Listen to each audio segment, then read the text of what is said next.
This episode is brought to you by the Marine Corps Association and Foundation. Do you like to run? Do you like to walk? Do you like to bike? Like to go for a swim? You sound like a Marine. And you're in luck. You can do all of those things by participating in the Marine Corps Birthday Run. Join us in celebrating the Marine Corps' 249th birthday with the Run for Marines virtual 10K on November 10th, 2024.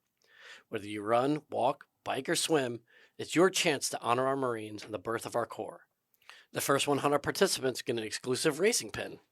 Sign up today at mca-marines.org/event/for-run-4-marines-10k-4. Hey, Scuttlebutt listeners, this is episode 169. This week, we welcome the founder of the Artist Preservation Group, Mike Stelzel. Following his service in the Marine Corps, Mike wanted to do his part in historical preservation. Combining his love of historical miniatures and history, he created the Artist Preservation Group to raise money in support of battlefield preservation and artifact maintenance. Mike shares with us his passion for this work, in particular, the preservation of 5 swords for the National Museum of the Marine Corps. Here is episode 169. Hello, Scuttlebutt listeners. I'm William, and I'm here today with Vic. Hey. And we are today going to talk with Mike Stelzel. He is a retired Sergeant Major from the Marine Corps, and he is also the founder of the Artist Preservation Group, a organization of historians with an artistical approach to preserving history. So, Mike, how are you doing today? Good. I'm well. Despite the rain, I'm well. Thanks.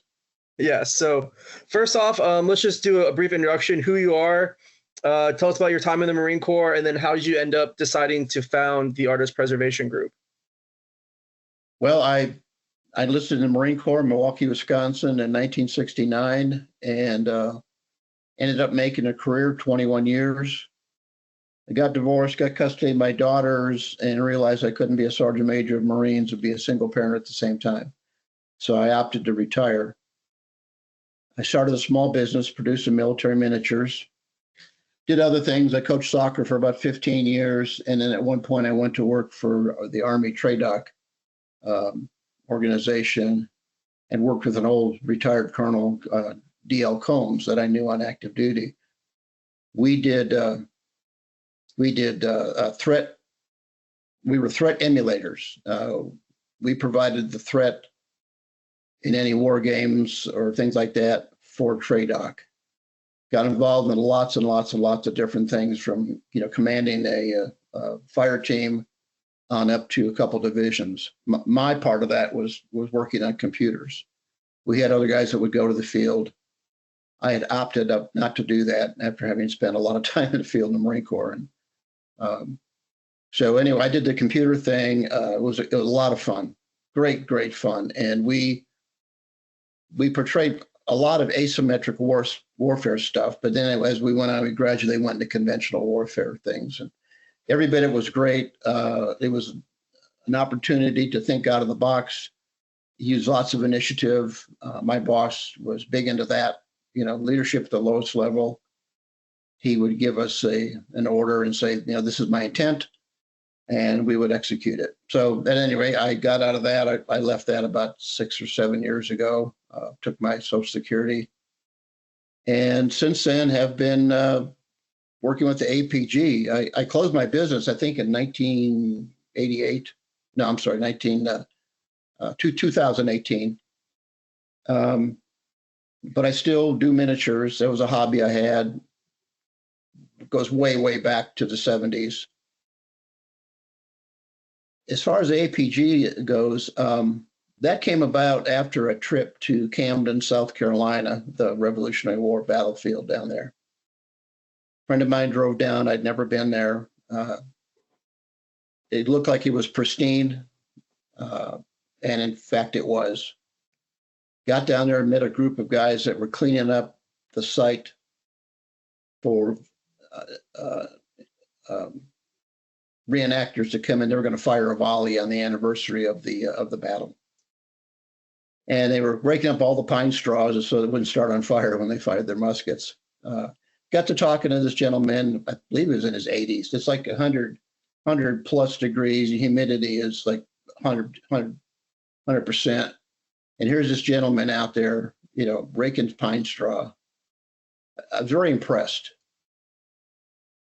And again, it was unspoiled. I think there was 2 markers there that had been placed there 100 years ago.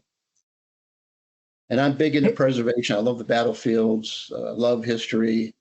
Hate to see battlefields get bulldozed over, that sort of thing. So I asked him how I could help. And he asked me, he said, well, do you have any money? I said, no. What are we talking about? He says, well, I said, I give you $25. And he goes, no, we need more than that. And he said, we're making efforts to preserve this land through the Palomento Conservation Foundation. So on the way home, I was talking to my friend and said, I don't want to just give this guy $25. I want to give him thousands. So talked to a few friends of mine that have been in the hobby for a while. We had done auctions to support the miniature shows around the country. And I said, well, if we can do it for that, we can certainly do it for history. Let's give it a try. Got a small group of guys together. They all committed to it. We had our first auction of military miniatures. And our goal was $3,000. We made $5,000. Gave the money to the Palomento Conservation Foundation, and everybody had a great time. And they came back later on and said they want to do it again. So I said, okay. So I headed up another one. And at some point in there, the Marine Corps Museum came into play with the blades, the swords, and the dirk that we conserved. But anyway, the APG caught on, and we got to where we were handling money that we needed, had to get it out of my bank account and protect it and have a not-for-profit status and all that sort of thing. And it grew, and we took memberships. We would make money pretty much any way we could. We got artists involved, like Keith Rocco. He donates a painting every couple of years to us. We auction that off. There are some others. A lot of top-notch, the most well-known miniature artists in the world have gotten on board with us.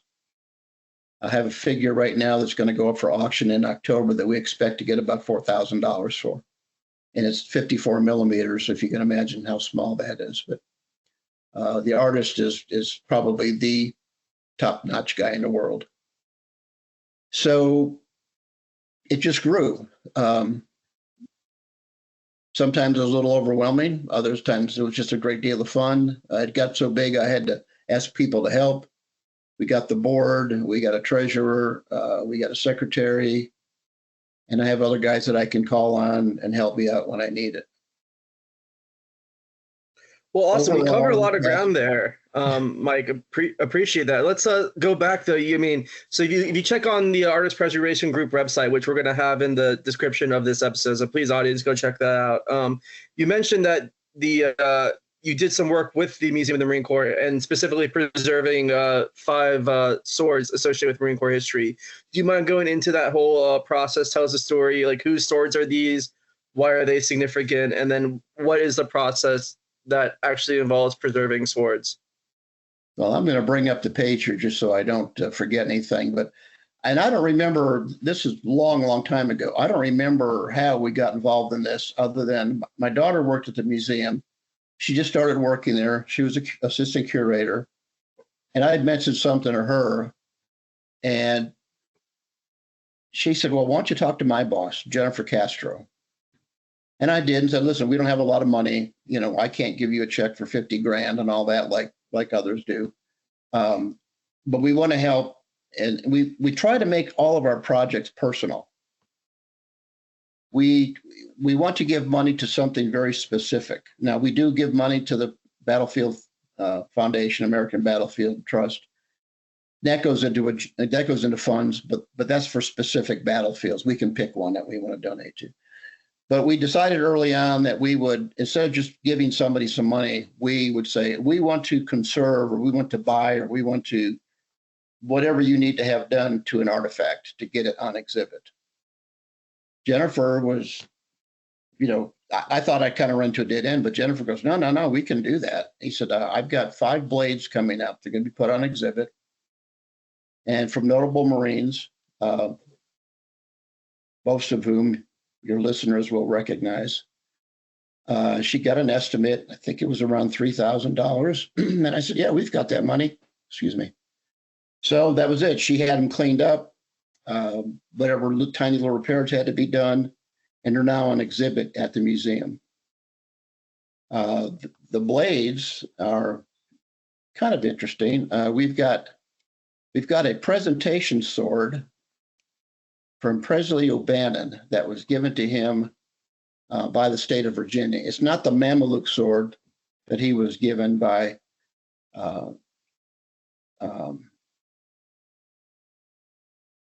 Hamid, I believe the guy's name was, but it is a kind of a replica, and it's the wording is state of Virginia, modeled after the Mameluke sword given to him by Hamid. He also had a dirk, and I don't have the history behind the naval dirk, but the write-up I got claimed it was carried by O'Bannon. Of course, I'm pretty sure most people know that listen to this, Presley O'Bannon was the Marine officer that lent a small group of Marines and others across the desert and captured Derna, Tripoli. And that's where we get from the halls of Mount Doom to the shores of Tripoli in the Marine Corps hymn. Another one, the next one was belonged to Archibald Henderson, the grand old man of the Marine Corps. Served the Corps for 53 years, 38 years as its commandant. Archibald was so into all this, had been doing it for so long, that when he made a will, he actually put the commandant's home in the will to his daughters, because he looked at it like that house belonged to him. And he'd been there for 38 years, so that was his house. Of course, they didn't get it, but Henderson had a sword and a scabbard, was given to him by the state of Virginia for his actions in a naval battle between the USS Constitution and the British ship HMS Cayenne, I believe it's called, named, and HMS Levant in 1815. Both ships were defeated in that engagement, and he was presented a sword in honor of his service there. Next one was from a colonel by the name of McLean Tilton. I had not really heard of this gent prior to the project, but I had recognized photographs that he was in. Captain Tilton, served in the fleet that went to Korea in 1871 and engaged the Han River forts. 6 Marines earned the Medal of Honor from that campaign. Hilton stood out in that action. There are some photographs of him on a ship with some captured Korean flags, which I've seen many, many, many different places and never really paid any attention to him. But he was highly commended. He served as a senior Marine officer, the Marine Detachment, the Naval Academy. And he was given this sword, and I'm not really sure of the circumstances other than it honored him in all of his services, especially in Korea. He had really stood out. As a matter of fact, somebody had written that his Marines had the honor of first landing and last leaving the shore in leading the advance on the march and entering the forts and acting as skirmishers, chosen as the advance guard on account of their steadiness and discipline, and looked to their confidence in case of difficulty. Their whole behavior on the march and in the assault proved that it was not misplaced. And I know there's some pictures of him up in the museum. The next one is Jacob Zelen. Zelen was credited with being the second American to step foot in Japan when Admiral Perry landed there in 1853. He was part of the Marine Detachment aboard the USS Mississippi, and as a special recognition, he was presented with the samurai sword that the museum now has. Zelen also had the honors. He fought in the Civil War, saw in action at First Manassas, took part in the Siege of Charleston, was eventually retired to Portsmouth, New Hampshire for health problems.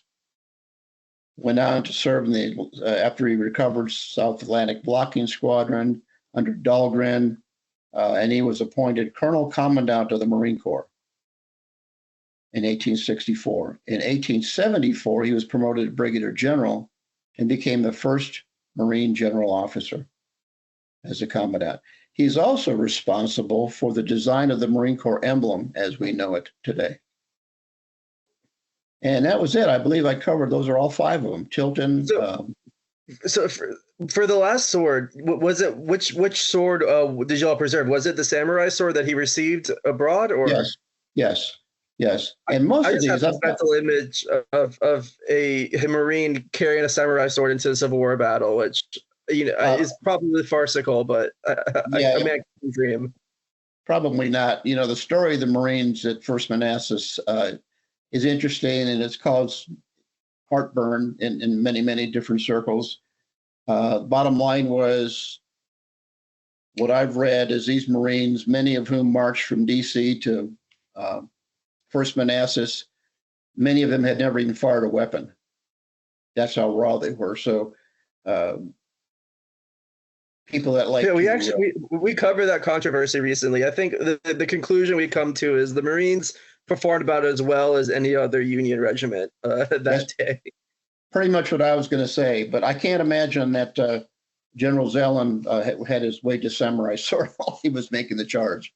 That if it's not true, it should be by any means. So what was the process of actually preserving these swords? Like what required $3,000 of your effort to preserve them?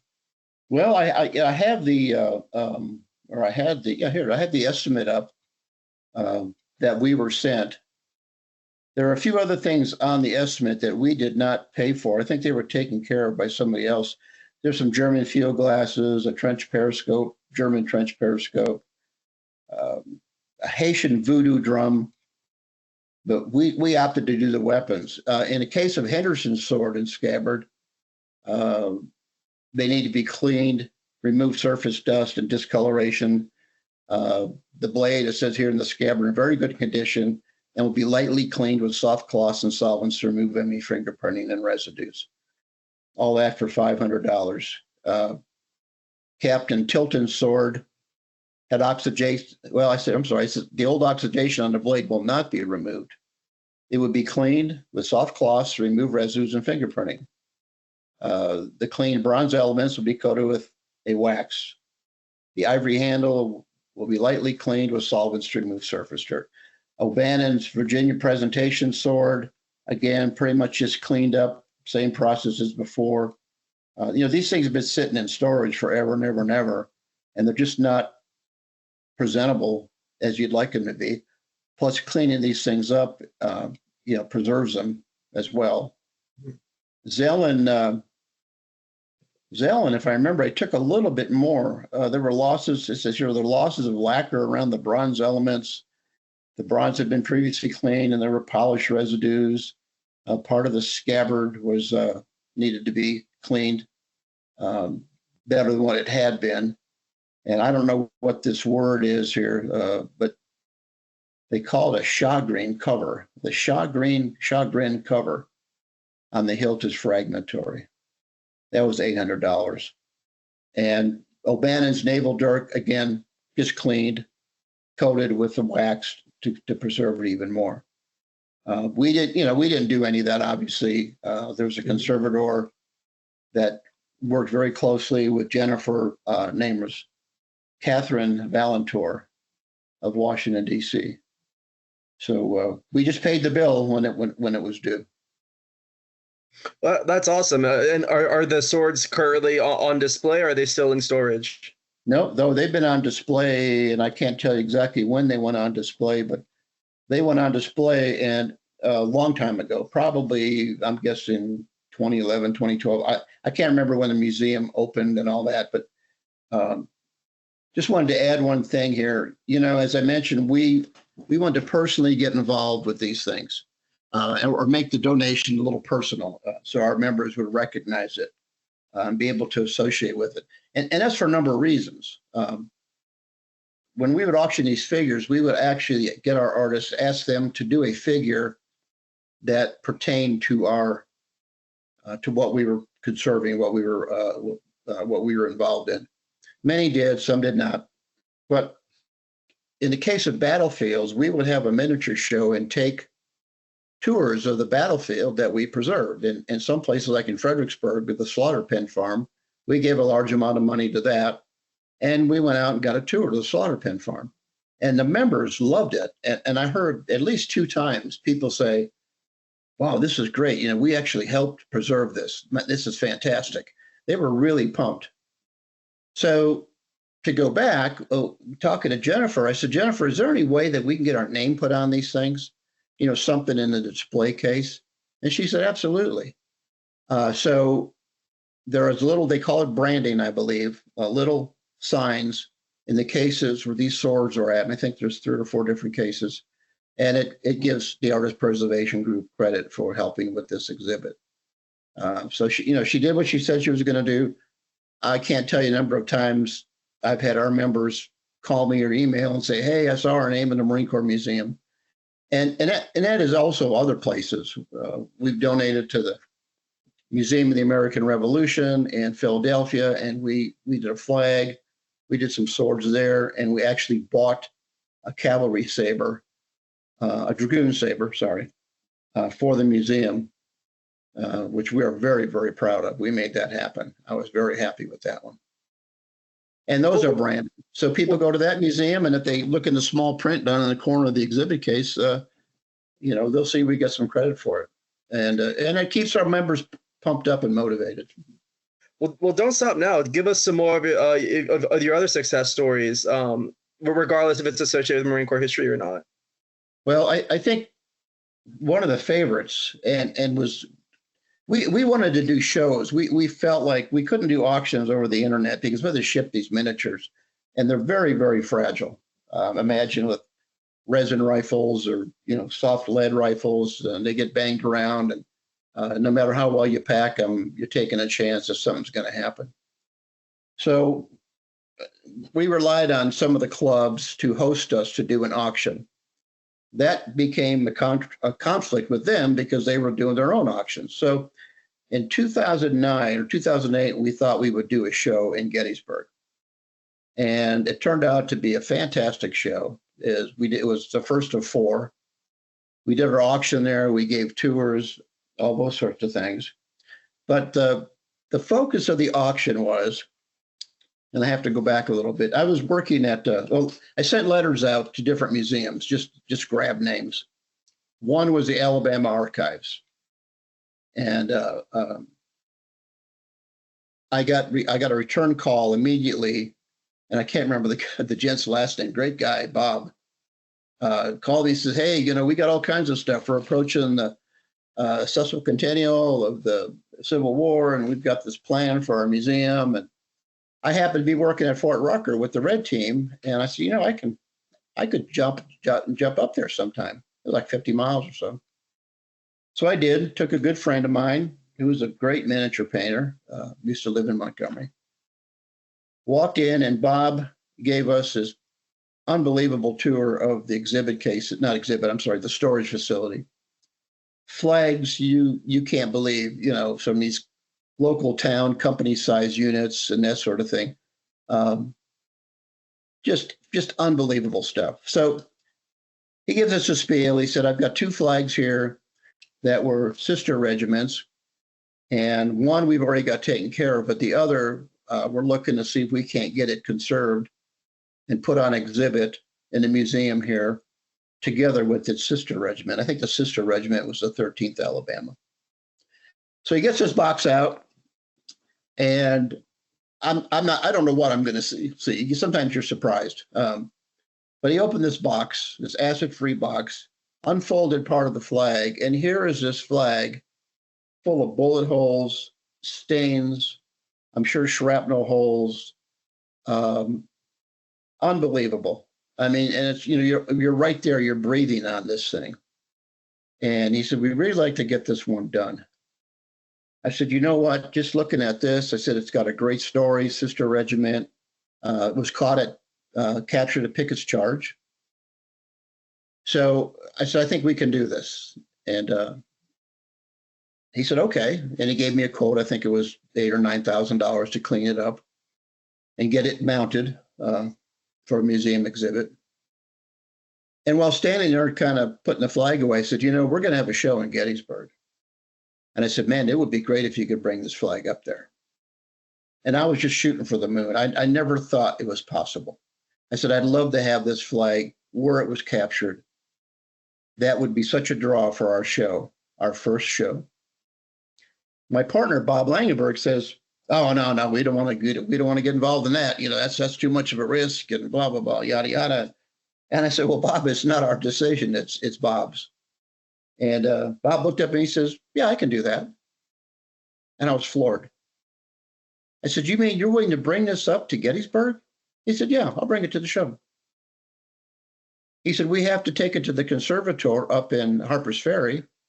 So I'll just plan the trip, and Gettysburg's like another hour north. We'll do that. Well, that started this thing, doing the research on the flag, the units, all that stuff. So we brought it up there, put it on exhibit, and people were just amazed. It had a stain on it that could have been blood. Nobody was really sure. Turned out when they had it conserved, they did a tiny little sample, and all they said was that the results were that it was bodily fluids. The flag was captured by an officer of the First Delaware. And here's another interesting story. Pickett's Charge up against where the North Carolina Carolinians charged, right close to the angle. The color bearers had been shot down. Well, this lieutenant from Delaware, who happened to be the commanding officer of the regiment that day because the others had been arrested for some reason. See, he runs out, he picks up this flag, and the general, I want to say Crawford, but that's probably not it. There was a federal general that rode out in front of the lines after the Confederates had been repelled and was dragging their flags. Hayes, I think it was. Dragging their Alexander flags. Hayes, yes. Yeah. There you go, in the dirt. So the lieutenant says, you know, sir, what I do with this? He said, go back, turn it into your brigade's headquarters. Aye, sir. Well, this means the guy's probably going to get the Medal of Honor because, as you, I'm sure, know, at one point, if you captured a flag, you got the Medal of Honor. Well, now you leap forward a little bit, and the flag doesn't make it back to brigade. The lieutenant is found dead in front of the wall, wrapped in the flag. Now, they don't know if a Confederate shot him, trying to keep him from taking the flag, or one of his own guys shot him, thinking he was a Confederate carrying the flag. But the lieutenant, anyway, died with this thing. So we take it to Gettysburg, and Saturday afternoon, the show was Friday, Saturday, and Sunday morning. And I looked at Bob and I said, you know, Bob, I said, I have maps. I said, I can tell almost exactly where this flag was captured. And really, I said, yeah. Do you think we could take it out there? He goes, no, that I can't do.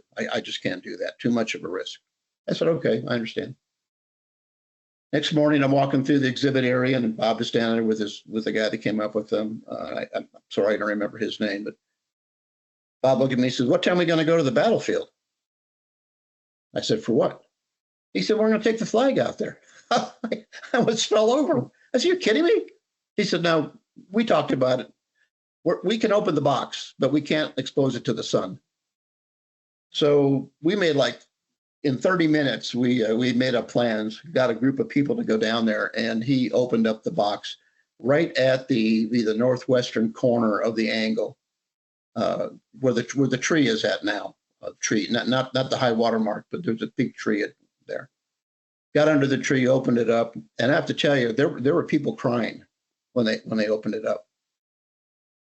That was huge. Nobody in Bob Bradley, in Bob's recollection as a conservator, curator, historian, had ever done anything like that. They took an artifact back to its where history was. Mhm. So then the next year we had another show in Gettysburg. Well, Bob gets the thing conserved and he brings it up to the show. He's got it all laid out. And that's when he told me, he said, those aren't blood. Well, we don't know if those are blood stains or not. They just said they're bodily fluids. And the flag went off to Montgomery, Alabama, and I don't know if it's still in a museum or not, but it was there for the 150th anniversary. That, I think, it definitely was probably our biggest event. Buying the sword for the Museum of the Revolution was great. I'd always wanted to do something like that. But this whole process was putting on that show in Gettysburg was huge, and it was so much fun. And a lot of the guys said, hey, this is the best miniature show I've ever been to. You guys did everything. You had the tours, you had guest speakers. When you get Scott Hartwig, and I think you probably know who he is, when you get Scott to talk to the group or lead a tour, that's a pretty big deal. Yeah. He did that for a living, but if you've ever heard Scott or been around him, the guy he's a fantastic speaker, knows everything, right down to the blade of grass and all that stuff. So we had Scott involved, but that was probably the standout, I guess, of all of them. Now, if I can ramble on it a little bit more for just a minute, Sure. the Camden project has kind of taken full circle. We gave that money to help preserve that battlefield. I don't know exactly where the money went, big pot, and they bought more property or whatever they did with it, but we helped with that. And we were kind of at the beginning of that when they first started talking about doing this. Well, a year or two ago, they reinterred some bodies that they found at Camden. Are you familiar with that? No, I haven't heard. Archaeologists went in there and they mapped out the place. I actually got to go and relic hunt with them one day. I found a musket ball. Most of the other stuff they said had been hunted out, but they mapped this whole thing, the survey of all of it. And in the process, over the years, they found, I think it was 14 bodies. And it was interesting because that was a question I had for the archaeologist when I was there is, where are all the bodies? All these guys got killed. Where did they bury them at?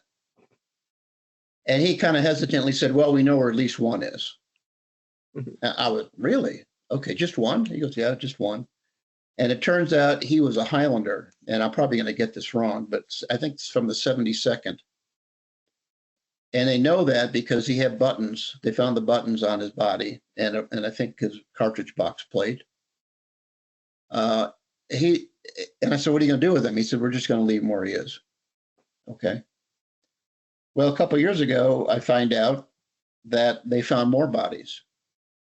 They found that Brit, one they think was a loyalist. I don't know why they thought that, but they think it was a loyalist. Several that were regular Continental Army soldiers because they had the buttons and all that. And then a few militia guys. Well, they dug them up. And last year, the year before, it was a big thing down there in Camden. Mm-hmm. They reinterred them back out on the battlefield. They had Brits from the Scottish regiments come over and accompany this Highlanders casket, and had National Guard guys out there and flyovers and guest speakers. Quite a big deal. But I looked at that, I just got this warm, fuzzy feeling, and I heard about it, like, we were in on the beginning of this. We didn't do a whole lot. I'm sure, it was millions of dollars that did put this whole thing together. But you know what? It was kind of like a vision. We have to protect this land. We have to do something. Even if it's only $3,000. We have to do something. And we did. And just maybe our money helped a little bit with that. So after Mike, I appreciate you telling those stories. Something I've noticed, especially in the preservation field, that a lot of people involved are veterans. What about your experiences serving in the Marine Corps made you feel connected to these past events and made you so passionate about these? A good question. always studied history. My dad is a retired Marine, lost his left eye at the Chosin Reservoir. He's medically retired. Read tons and tons of books. Matter of fact, in the 6th grade, believe it or not, I did a book report on the life of Chesty Puller by Burke Davis. My teachers thought I was crazy, but Yeah. So I moved to Richmond, stationed in Richmond, moved there in 78. I was at the I&I staff and they got into studying Civil War battlefields. I started relic hunting. And to me, it was just such a connection, being able to take something out of the dirt that, the last time it was handled was by a Civil War soldier. Any personal artifacts, like I found an inkwell one time in mint condition, and, that's very personal. I just, I hated to see Walmarts and 7-Elevens and nail parlors going up, every other corner. Something had to be done. And I got in sort of early. I think at the time it was called the American Civil War Trust, or something like that. It went through a couple different iterations. Then it was the Civil War Trust. Now it's the American Battlefield Trust. But I just felt this connection. And I think the biggest connection too, and one that their former president, Jim Leitenheiser, really stressed, was that these places they're really cemeteries. There's no way they got all the bodies out. I find that hard to believe. And if you read, they'll tell you that, and in the reports, they'll say, they got reports that 50 guys were buried here. They only found 42. So, and something else that, I didn't think about this until years later, but something about our military, that when a guy goes off to war, Marine, soldier, sailor, I don't, it's not in the forefront of what they're thinking about, but there is some comfort, at least there was for me, if you can call it that, in knowing that if something happens to me, they're going to bring me home. I'm not going to be laid out there someplace, and let the trees grow around me. Somebody's going to make an effort to get me, as they're doing now. And more interesting, what they're doing at Tarawa, digging these guys up that had huts built on top of them, a runway, things like that. And they're bringing them home. And I just really feel like, wow, we owe it to these guys. And even enemy soldiers. There's an organization in Central Europe, of course, now I can't remember the name of it, but they go out and they dig up, and they're in Latvia, Lithuania, I think in Poland, and they actively go out and dig up remains from the First and Second World Wars and try to get them buried properly. They've been really successful IDing the remains. They find dog tags on them, or a report that said, Private Schmaltz got shot here and we buried him under this tree or next to this wall, and they're finding these guys. I think that is so honorable. And my dad's platoon leader in Korea, his name was Frank Mitchell. He was killed at the Chosin Reservoir after my dad got wounded, and he was awarded the Medal of Honor, but they never recovered his body. And I think if I could do anything between, now and the time that I'm going off to the great hunting grounds, is somehow aid in getting his body back. And they're working on those things. I don't know if it's ever possible or not, but I mean, that's kind of a goal that I have. So, long answer to your short question. I in the forefront of my mind is, we go off to war, they're going to do everything they can to get me home. And I think we owe it to these guys in the Civil War or wherever, Revolutionary War, to do the same thing. Or at least be able to say, hey, I know who this guy is. Or maybe there's 4 of them, but you're like, okay, we know you guys fell here and we're going to recognize that. So well, thank you for that. So what advice do you have to veterans who maybe are interested in, maintaining the level of significance in their lives through preservation? You can do any number of things. I mean, go to your local county historical society and ask them if you can volunteer, if you have an interest in that thing, sort of thing. Most places don't have paid employees, but just doing that and keeping the place alive and being able to engage people that go there. So many times I've had people say, we didn't know this was here. I didn't know anything about that. Oh, the Battle of Port Republic? Yeah, I think I've heard of that, but oh my gosh, it's right there, right off the highway. Oh, and that brings them back. That kind of plants a seed. Same thing with historical societies. I've been visiting the Botetourt County Historical Society up in Fincastle. It's about 20 miles from here. Botetourt County used to stretch from here all the way out to southwestern Wisconsin back in the 1770s. But I like to go out and drive in the country, and I'll recognize an intersection or something that I've read about. Say, oh, that's where this guy did this, or this guy did that. But something like the historic, get involved there. Make a donation, go to the bookstore and buy something. You know, they're always selling things for fundraisers. If you want to get at a higher level, there are state organizations. You can volunteer at Park Day for national parks, and the Battlefield Trust and these are the organizations, Friends of the Wilderness, Shenandoah Valley Battlefield Foundation. They have park days where they get people together. You go and clean up the battlefield. They also have volunteers that go out and maintain the signs and do that sort of thing. If you identify something that's very close to your heart, why not go out and ask your friends? Say, hey, our historical society's got this momentum from this guy. Let's get together and raise a couple $1,000 and see if we can get it cleaned up and put on an exhibit in a historical society. I was surprised at the number of people who said yes.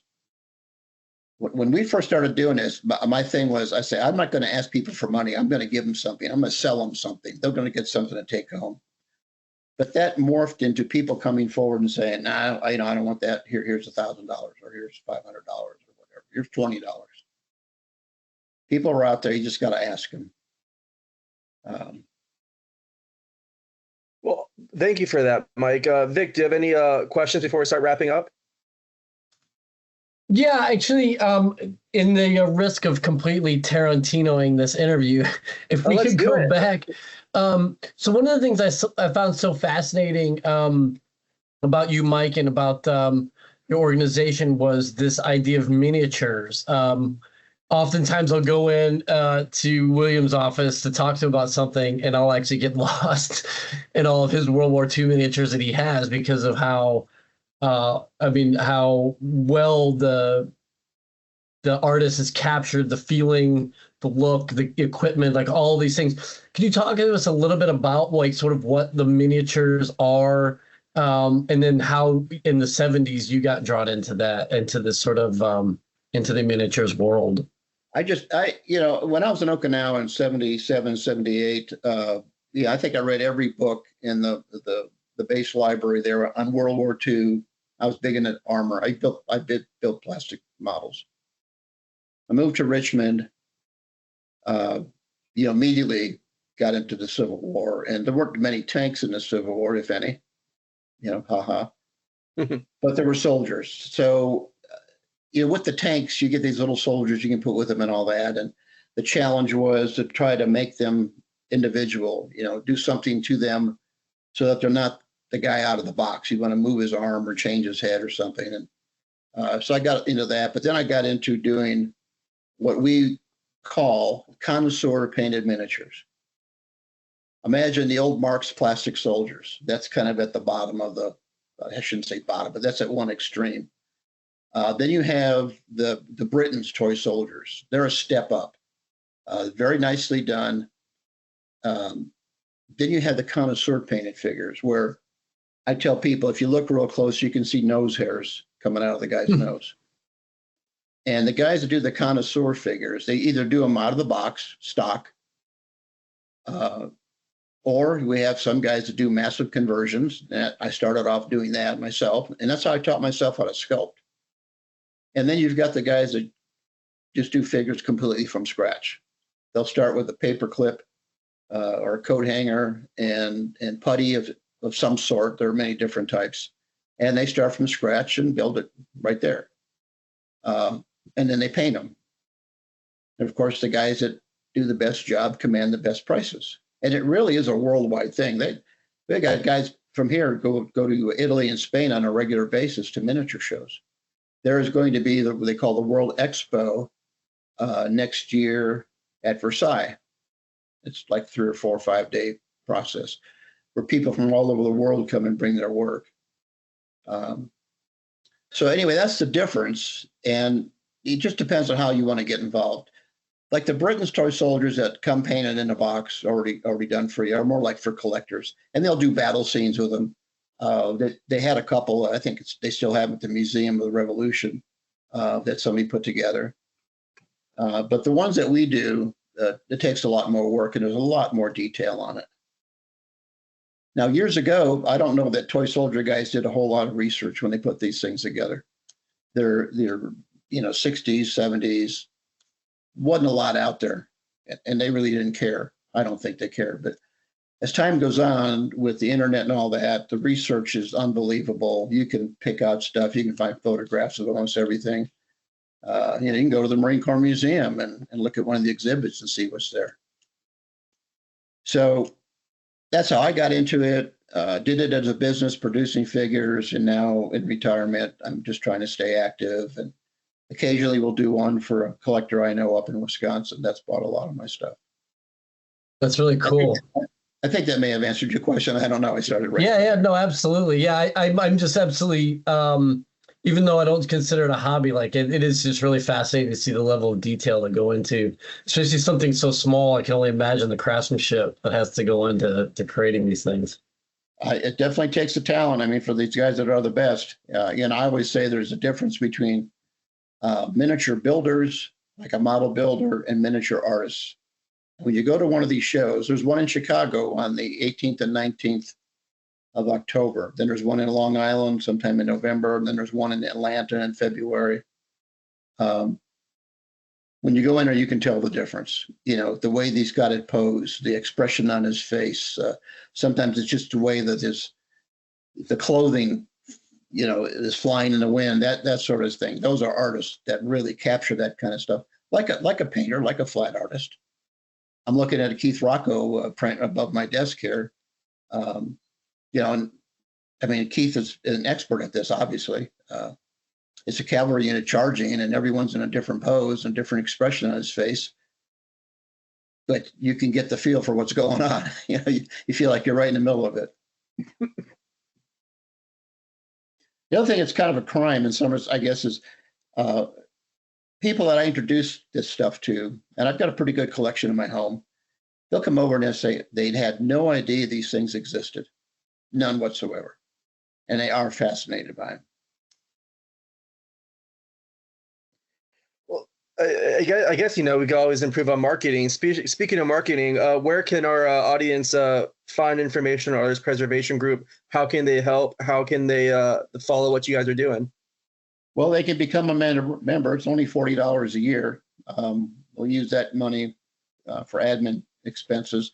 The money that we raise through auctions and things like that, special events, is targeted towards something specific. But they could join. They can join right off the website using PayPal. Or, go to a miniature show. Oh, anyway, I'm sorry. The website is artistpreservationgroup.com, all one word. And go ahead. No, continue. We have a store where we sell kits that we produce. We started doing that a few years ago as a resource. Because I did this in my business, I continue to do the casting and a lot of design work. But now we're actually hiring guys that are drawing these things on computers. And the detail on these, it's just unbelievable. I mean, they can draw it really large and get all the detail and shrink it down, and you can print it on your 3D printer. There, artistpreservationgroup.com. There's a blog. It sometimes lags behind because people fail to put stuff on it, but it has information about what we're doing. Or just email me. You can email me at usmcmks@aol.com. All right, perfect. Thank you very much, Victor. Any final questions? No, I'm good. All right. Well, Mike, we usually have this ceremonial question we throw in at the very end that we like to ask all of our Marine veterans and active serving. What was your best day in the Marine Corps? Good question. Wasn't retirement. That was actually a bad day. Wasn't the first day at San Diego. That was a bad day too. So not the beginning, not the end. Yeah, right. And I've never thought about it, quite frankly. I don't know. Every day. Every there day. Are good days all and right. bad days. Some stand out. Some you want to think about. Others you don't want to think about. All right. Well, we'll take that. Let me back up real quick. You know, the best day was the day I met Mrs. Polar at her home. I think that stands out. All right. Awesome. Well, Mike, thanks again for coming on the show. To all of our Scuttlebutt listeners, please go ahead and check out the Artist Preservation Group. Join if you're interested. And if you're a veteran, looking for something to do with your time, get involved with preservation. It's great. It's time consuming, and it really adds a sense of purpose. So anyways, y'all take it easy. Have a good one. Libraries are the quintessential third space, offering a haven for individuals to gather, find answers, and connect without the pressures of home or work. The Department of Defense libraries, with over 340 locations worldwide, exemplify this by providing diverse services tailored to their unique communities. Join us in celebrating Military Libraries Week from November 10 through 16. Scuttlebutt is a production of the Marine Corps Association. You have heard the voices or contributions from Major Vic Rubel, USMC retired, Nancy Litchman, William Truding, and our guest. Ty Frazier is the editor, sound engineer, and technical producer. The Marine Corps Association is not an agency of the U.S. government. The opinions expressed in this episode are the personal views of the participants and do not reflect the official position of the United States Marine Corps, the Department of Defense, or the Marine Corps Association.